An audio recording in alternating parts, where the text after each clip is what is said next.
Haleluya, shalom dan selamat bertemu kembali dalam ibadah live kita ataupun streaming kita pada hari ini. Dan sebelum kita masuk dalam pujian dan penyembahan kita, mari kita sama-sama berdoa dan saya akan memimpin kita di dalam doa. Mari kita berdoa. Tuhan, Bapa yang baik, kami bersyukur Tuhan karena pimpinan dan penyertaan Tuhan, penjagaan Tuhan, perlindungan Tuhan sepanjang daripada hari Senin hingga hari Sabtu, dan juga pada hari ini kami datang di dalam hadirat Tuhan, di dalam ibadah kami, untuk siapkan hati kami untuk mendengar daripada sabda firman, untuk sama-sama memuji dan menyembah Tuhan. Kami serahkan rangkaian ibadah online kami pada hari ini dalam tangan Tuhan. Kiranya Tuhan yang tetap menyertai, memberkati kami, biarpun melalui online Tuhan, tapi kami percaya itu tidak membatasi kuasa Tuhan untuk bekerja dalam kehidupan kami. Terima kasih Bapa, terima kasih, terpujilah namamu. Dalam nama Yesus kami berdoa dan menyerahkan semuanya ini. Haleluya, amin, haleluya. Berikan sorak-sorai yang luar biasa bagi Allah kita, karena kita percaya Allah kita luar biasa. Kita percaya Dialah gunung batu kita, keselamatan kita. Amin. Haleluya. Mari kita naikkan hatiku percaya. Haleluya. Hatiku percaya.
Yesus ada di sana. memberiku jawab pahitnya kenyataan, dan kau mampu bertahan. Yesus ada di sana dan memberiku jawaban. Hanya nama Yesus,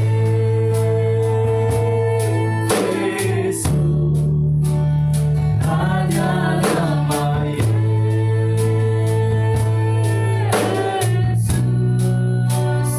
hanya nama Yesus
berikan ku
kemenangan terjadi di sini bagi bangsa.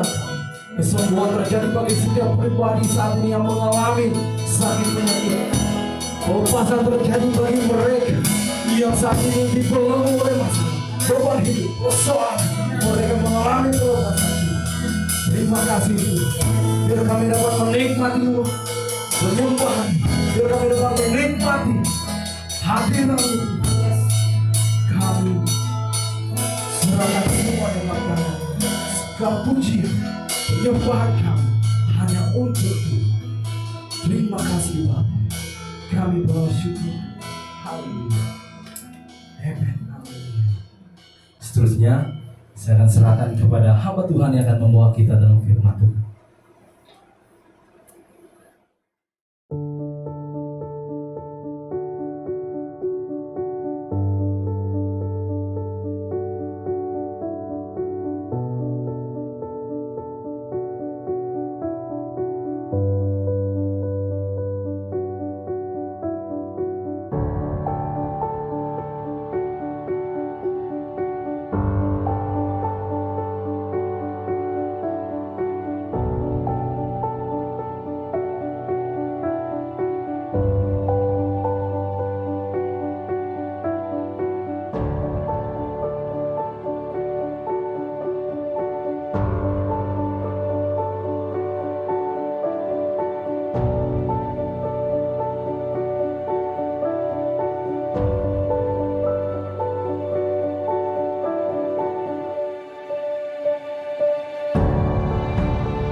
Selamat pagi, salam sejahtera untuk seluruh warga MITS. Pagi ini kita akan belajar bersama dengan tajuk yang saya namakan Hidup Sebagai Seorang yang Merdeka. Ini diambil dari Efesus pasal yang kelima ayat 1 sampai ke ayat yang ke-7. Saya akan bacakan ayat ini dalam terjemahan yang ada pada dengan saya. Sebab itu, jadilah penurut-penurut Allah seperti anak-anak yang kekasih, dan hiduplah di dalam kasih, sebagaimana Kristus juga telah mengasihi kamu dan telah menyerahkan dirinya untuk kita sebagai persembahan dan korban yang harum bagi Allah. Tetapi percabulan dan rupa-rupa kecemaran atau keserakahan disebut saja pun jangan di antara kamu, sebagaimana sepatutnya bagi orang-orang kudus. Demikian juga perkataan yang kotor, yang kosong, atau yang sembrono. Karena hal-hal ini tidak pantas, tetapi sebaliknya ucapkanlah syukur. Karena ingatlah, ini baik-baik. Tidak ada orang sundal, orang cemar, atau orang serakah. Artinya penyembah berhala yang mendapat bahagian di dalam kerajaan Kristus dan Allah. Janganlah kamu disesatkan orang dengan kata-kata yang hampa, karena hal-hal yang demikian mendatangkan murka Allah atas orang-orang yang durhaka. Sebab itu, janganlah kamu berkawan dengan mereka. Saudara, ayat yang pertama dan kata-kata yang disebut dalam Efesus pasal 5 ayat 1 itu yang berkata sebab itu merujukkan kepada perbezaan hidup dalam pasal yang keempat. Hidup yang sebelum mengenal Allah, hidup yang baru diubah oleh Allah. Dalam perjalanan hidup rohani, kita harus hidup sebagai seorang pemenang, hidup sebagai seorang yang merdeka. Saudara, di dalam perjalanan hidup rohani kita harus hidup sebagai orang pemenang. Seperti yang saya katakan awal-awal tadi, hidup sebagai seorang yang merdeka. Ada 3 perkara yang firman Tuhan dari Efesus pasal 5 ayat 1 sampai 7 ini tekankan untuk menjadi seorang yang hidupnya sebagai orang merdeka. Ini membawa saya kepada poin yang pertama. Poin yang pertama, sebagai seorang yang hidup dalam merdeka, poin yang pertama adalah hidup dalam kasih. Ayat 1 dan ayat 2 berkata begini, sebab itu jadilah penurut-penurut Allah seperti anak-anak yang kekasih, dan hiduplah di dalam kasih sebagaimana Kristus Yesus juga telah mengasihi kamu dan telah menyerahkan dirinya untuk kita sebagai persembahan dan korban yang harum bagi Allah. Saudara, hidup dalam kasih, standar yang perlu kita ikut adalah jadilah penurut Allah seperti anak-anak kekasih. Standar yang perlu kita ikut sebagai hidup dalam kasih adalah hidup di dalam kasih sebagaimana Kristus juga telah mengasihi kamu dan telah menyerahkan dirinya untuk kita sebagai persembahan dan korban yang harum bagi Allah. Bagaimana dengan saudara pada hari ini? Adakah standar hidup kita dalam kasih seperti standar firman Tuhan ini? Sekali lagi saya tanyakan soalan ini. Bagaimana dengan kita pada hari ini? Adakah standar hidup kita dalam kasih seperti standar firman Tuhan hari ini? Menjadi penurut-penurut Allah seperti anak-anak kekasih? Hidup di dalam kasih sebagaimana Kristus Yesus juga telah mengasihi kamu dan telah menyerahkan dirinya untuk saudara sebagai persembahan dan korban yang bau harum bagi Allah. Itu adalah yang kita panggil hidup dalam kasih. Membawa kepada saya kepada poin yang kedua. Efesus pasal 5 ayat 3 dan ayat 4 berkata begini, tetapi percabulan dan rupa-rupa kecemaran atau keserakahan disebut saja pun jangan di antara kamu, sebagaimana sepatutnya bagi orang-orang kudus. Demikian juga perkataan yang kotor, yang kosong atau sembrono, karena hal-hal ini tidak pantas, tetapi sebaliknya ucapkanlah syukur. Ini yang membawa kita kepada poin yang kedua yang berkata hidup dalam kekudusan. Hidup dalam kekudusan yang ayat yang ketiga sampai ayat yang kelima itu yang kita dapat lihat. Sebagai orang merdeka, salah satu penekanan Alkitab atau firman Allah adalah hidup dalam kekudusan. Dia katakan percabulan dan rupa-rupa kecemaran atau keserakahan disebut saja pun jangan di antara kamu, sebagaimana sepatutnya bagi orang-orang kudus. Artinya, gaya hidup sehari-hari kita itu harus dalam kekudusan. Gaya hidup kita.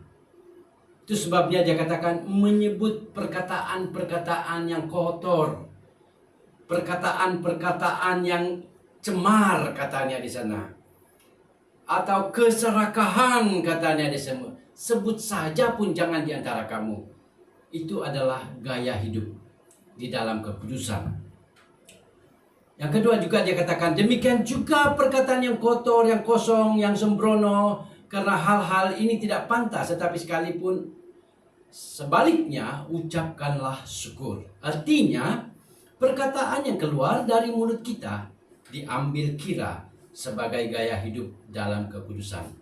Ucapkanlah syukur dan rasa berterima kasih adalah perkataan yang keluar dari mulut seorang yang merdeka. So, hidup di dalam kekudusan artinya perkataan itu, kata-kata yang keluar dari mulut kita itu sangat penting. Yang seterusnya, yang ketiga yang kita lihat daripada poin yang kedua ini, hidup dalam kekudusan, dia katakan daripada yang kelima, karena ingatlah baik-baik, tidak ada orang sundal, orang cemar atau orang serakah, artinya penyembah berhala yang dapat bahagian di dalam kerjaan Kristus dan Allah. Artinya hidup dalam kekudusan ini adalah hidup yang ada kaitan dengan penyembahan berhala, seperti perempuan sundal yang melayani dalam kuil Artemis itu yang di Efesus ini. Hidup yang suka pesta pora dan kemabukan atau gaya hidup yang tidak bersesuaian dengan firman Tuhan tidak mendapat bahagian dalam kerjaan Kristus dan Allah. Saudara, hidup di dalam kekudusan adalah menanggalkan semua hal-hal yang tidak baik dan tidak memuliakan Allah ini. Itu sebabnya yang kita lihat sebagai orang merdeka, salah satu penekanan Alkitab ataupun firman Allah berkaitan dengan hidup dalam kekudusan adalah gaya hidup kita itu sangat penting. Perkataan yang keluar dari mulut kita itu sangat penting. Pembawaan dan budaya hidup kerohanian kita itu sangat penting. Inilah gaya hidup dalam kekudusan sebagai seorang yang merdeka. Poin yang ketiga dan poin yang terakhir yang kita lihat daripada ayat yang ke-6 sampai ke ayat yang ke-7. Poin dalam dua ayat ini yang memberi pengertian tentang hidup dalam kewaspadaan. Hidup dalam kewaspadaan, ayat 6 dia berkata, "Janganlah kamu disesatkan orang dengan kata-kata yang hampa, karena hal-hal yang demikian mendatangkan murka Allah atas orang-orang durhaka. Sebab itu janganlah kamu berkawan dengan mereka." Hidup dalam kewaspadaan adalah penekanan Alkitab atau firman Allah untuk orang yang merdeka. Dengan cara kita, jangan kita disesatkan orang. Mempercayai kata-kata mereka yang hampa ataupun mempercayai kata-kata yang hampa, jangan mempercayainya. Yang ketiga yang kita lihat, jangan hidup mendatangkan murka Allah. Inilah hidup dalam kewaspadaan. Jangan berkawan dengan mereka, kata ayat firman Tuhan ini. Inilah yang sepatutnya yang kita lihat dengan kehidupan orang-orang yang percaya, yang kita katakan sebagai orang-orang merdeka, hidup di dalam kewaspadaan. Mungkin kita mulai bertanya di dalam diri kita, kenapa saya harus berwaspada? Karena situasi waktu Paulus menulis surat ini kepada orang-orang di Korintus, perlu kita pahami bahwa banyak, bahkan sudah ada pengejar sesat. Banyak sudah ideologi dan falsafah yang dibawa oleh Gnosticism ataupun Gnostik yang mengatakan bahwa dengan pengetahuan orang akan dibebaskan, orang akan diselamatkan. Sebab itulah Paulus menekankan kepada orang-orang di Korintus, orang-orang di Efesus, supaya jangan mempercayai kata-kata hampa yang seperti ini. Dan saya dengar dan saya lihat sendiri banyak gereja-gereja yang menawarkan, dan mereka jadikan gereja itu sebagai pusat bisnis ataupun mengumpulkan uang banyak untuk kepentingan sekumpulan orang sahaja, bukan untuk pemberitaan Injil, bukan untuk penyembahan yang sebenarnya kepada Allah, menjanjikan kata-kata yang hampa. Saudara, Paulus berbicara kepada orang Efesus dahulu, dan sekarang firman Tuhan ini berbicara kepada kita. Hiduplah dalam kewaspadaan sebagai seorang yang merdeka. Jangan berkawan dengan mereka yang menjanjikan janji-janji kosong.